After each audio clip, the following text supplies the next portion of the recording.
Good morning. Meron tayo dito nga market na kalamansi. Ito yung ating pwede na naman at gusto na naman nating padamihin. So nagkaroon tayo dito ng roots. 1, 2, 3, 4, 5, 6, 7, 8. So meron tayong 8 at lahat na yan ay may mga roots na yan. Kaya nga tinanggal na natin and ready na natin yan i-plant. Ayan oh. May mga roots na sila sa loob. So magtatanim tayo ngayon. Good soil plus pot atin. Sa pot muna natin ilagay. Mga another 1 month mag-stabilize ang kanilang roots. Pwede na natin yan i-transplant doon sa farm. Ayan. So, ganyan. And then, ganito na sila.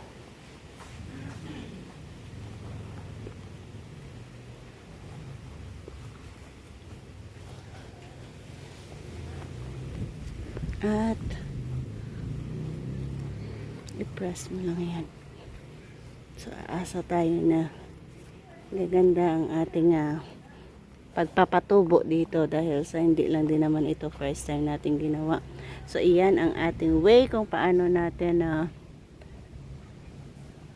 padamihin ang ating kalamansi. Second pot natin ito. Check out din natin kung maganda nga ba ang kanyang or may roots din. Hindi naman natin inatong wala tayong nakikitang roots. Ayan, mayroon. At ang ganda rin ng kanyang tubo.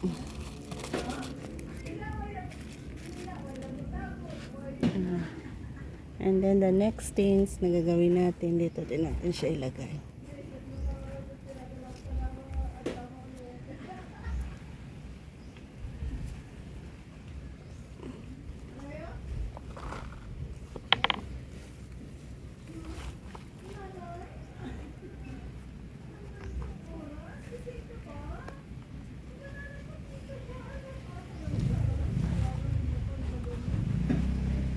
Nakadalawa na tayo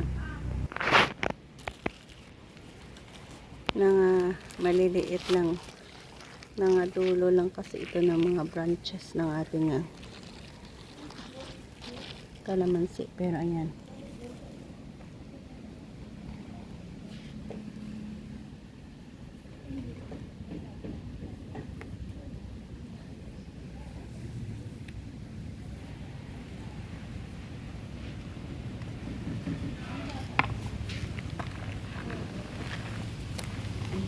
masyado.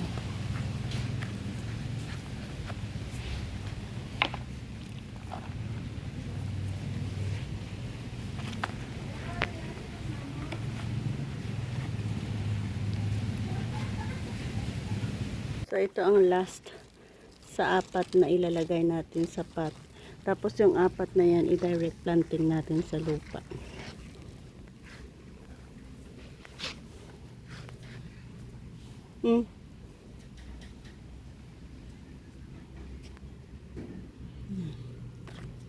May mga roots. May mga roots din.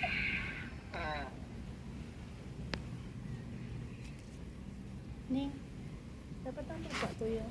Then, hindi lang pwede. Pinanglan ang do baras-baras. Kaya kung madunot, tarang kung ibutang dayon ano. Compost. Kinanglan do baras-baras. Tapos pag stable doon may ano, butang amuro compost. So 1, 2, 3, 4 ang ata na pot.